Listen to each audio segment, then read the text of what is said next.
real hard to get our stuff, and we love our stuff, and we want to protect our stuff, but how far can we go to do that? There's a dusty old case about a guy that was burglarized a couple of times and decided to hook up a spring gun. Now that's a gun that will automatically shoot the next bum that tries to get this guy's stuff. And the gun worked. Unfortunately, the court said deadly force is too much force to protect your property. More recently, a guy set up an electrified grid over some ventilation shaft after a few bad boys dropped into a store to get his stuff. Now, unfortunately, the next cat burglar turned into a crispy critter, and the court again said too much. So what can you do?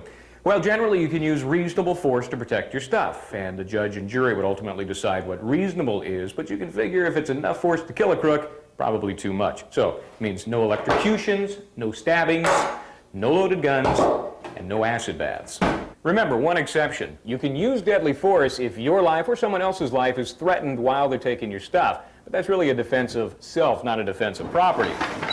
And if it turns out you've used too much force, then you've got civil and criminal problems. I mean, how frustrating is that? You've been victimized, and then the bad guy sues you. So use your head. Your stuff is not so important to risk taking someone's life. Discourage crime first. Use locks, alarms, and neighborhood watch. And if you come upon a property crime, no deadly force unless your life is threatened. Short of deadly force, you can get pretty creative in protecting your stuff. Knowing how much force you can use to protect your property will give you the legal edge. I'm attorney Michael James Bryant.